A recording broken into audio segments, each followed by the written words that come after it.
गुरुजी आप यहाँ पर आए और इस तरह का संदेश और मंच जो है आपने साझा किया। जिस तरह से आदि शंकराचार्य जयंती मनाई गई, महोत्सव मनाया गया, इसी तरह से और भी हमारे देश में बहुत बड़े बड़े संत हैं, उनका भी हमें इसी तरह से महोत्सव मनाना चाहिए और जो हमारे सभी सनातनी हैं उनको जागरूक करना चाहिए। तो आपका क्या कहना है? देखिए, मैं महामंडलेश्वर स्वामी शैलेशानंद आप सभी को शंकराचार्य जन्मोत्सव की, जन्म जयंती की बहुत बहुत शुभकामनाएं देता हूं। और देखिए, जिस प्रकार से भी हो, भगवान पाद शंकराचार्य भगवान जो अद्वैत के सिद्धांत को प्रतिपादित किया, जो प्रकृति स्वभावान, प्रकृति का सिद्धांत है, तो उस पर सभी को चलना चाहिए। और दूसरे संतों की जिस प्रकार से आज सूरदास जी की भी जयंती थी, इससे पहले अक्षय तृतीया का दिन आया, तो अनेकानेक जयंतियों के माध्यम से उनके जन्मोत्सव, उनके द्वारा किए गए कार्यों के द्वारा हम सब उनके स्मृतियों को मना सकते हैं। जो हमारे भगवत पाद गुरुओं ने हमें स्मृतियां प्रदान की हैं, वह स्मृतियां हमारे जीवंत जागृत उदाहरण हैं हमारे जीवन में प्रैक्टिकल में। आज का युवा पीढ़ी थ्योरियों में पड़ी हुई है और थ्योरियों के कारण उनका जीवन भंग हो रहा है। जो प्रैक्टिकल जीवन था, जो वैदिक जीवन था, उसकी ओर लौटें, हमारी यही प्रार्थना। ओम नमो नारायण, जय सनातन। गुरुजी, जिस तरह से आपने अपनी विचारधारा रखी और आम जनता जो है इससे प्रभावित होगी, कविता के माध्यम से आप आम जनता को जागरूक करें। यही हम कहना चाहेंगे कि आज की युवा पीढ़ी शिक्षित है, संपन्न है, समृद्ध है, लेकिन कोरी कहावतों में, कोरी थ्योरियों में न जाकर के प्रैक्टिकल जीवन में अपने धारणा को धारण करे। क्योंकि जिस प्रकार से हमारी आज जगतगुरु शंकराचार्य भगवान की परंपरा में स्वामी विवेकानंद, स्वामी तोतापुरी जी महाराज, अनेक सिद्ध महात्मा हुए और आज भी हो रहे हैं, उसी परंपरा के हम हैं। लेकिन हमारा ये मानना है कि आज की जो युवा पीढ़ी जो भटकाव में है, वो इस एक कवि की कविता के माध्यम से हम अपने दो पंक्तियों में कहना चाहेंगे कि कथानक व्याकरण समझे तो सुरभित छंद हो जाए, हमारे देश में फिर से सुखद मकरंद हो जाए। मेरे ईश्वर, मेरे दाता, ये हम सब मांगते तुमसे, युवा पीढ़ी संभल करके विवेकानंद हो जाए, युवा पीढ़ी संभल करके विवेकानंद हो जाए। बस यही हम मानते हैं कि युवा पीढ़ी अपने सन्मार्ग की ओर प्रशस्त हो, भगवान शंकराचार्य भगवत्पाद के पद चिन्हों पर चले और प्रकृति स्वभावात, प्रकृति के मूल रूप को धारण करे, जिससे विश्व में शांति होगी। सर्वे भवन्तु सुखिनः, सर्वे सन्तु निरामया, सर्वे भद्राणि पश्यन्तु मा कश्चित् दुःख भाग् भवे। सभी का कल्याण हो। ओम शांति शांति शांति।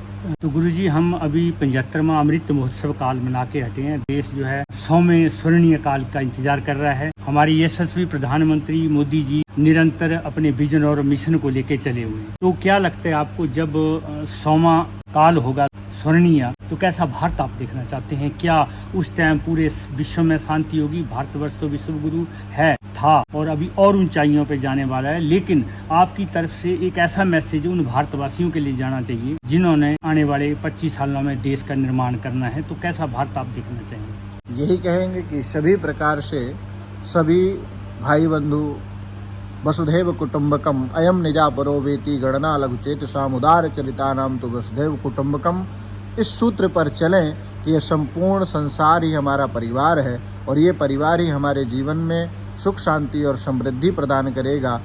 ना ही जानवरों की जो डार्विन के सिद्धांत रूपी थ्योरी को पढ़ करके आज के संस्कृत मतलब अनेक विद्यालयों में जो पढ़ाया जाता है कि हम आदि मानव की संतान थे, ऐसा नहीं है।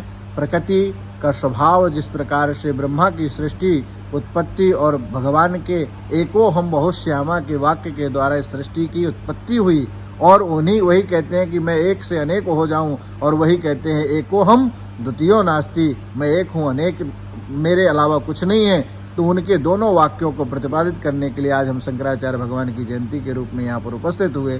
तो बस यही है कि जो मूल सूत्र है वसुधैव कुटुम्बकम, इसको धारण करें तो आने वाले 25 साल में स्वर्णम ही नहीं कह सकते हैं कि डायमंड काल उत्पन्न होगा और हमारा विश्व गुरु भारत था, है और रहेगा।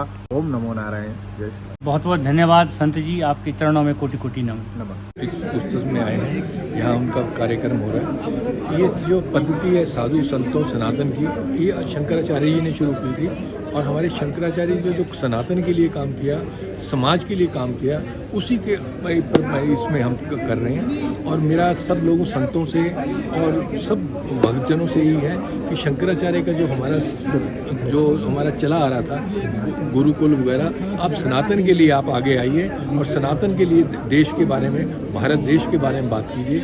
इसी के लिए हम ये इकट्ठे हुए हैं। हम नवयुग जो है अपने संस्था दोबारा शुरू करें। नवयुगों को चाहिए कि हमारे सनातन के बारे में देखें, सनातन के बारे में सोचें और सनातन का जो धर्म है उसके आगे बात करें, उसी के बारे में बात करें, जिससे कि हमारा सनातन धर्म आगे बढ़ेगा।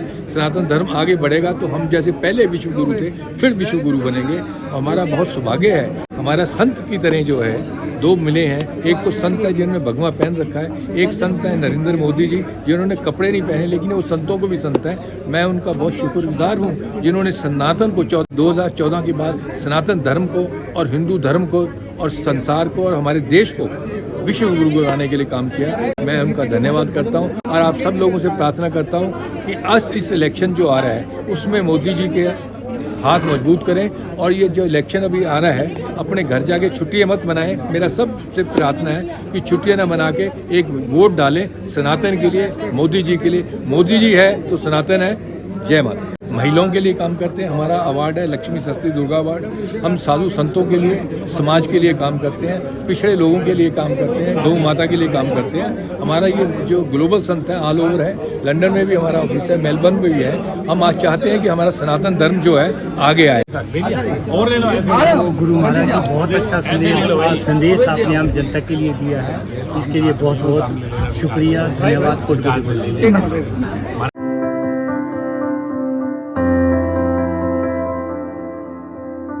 गुरु जी कोटि प्रणाम।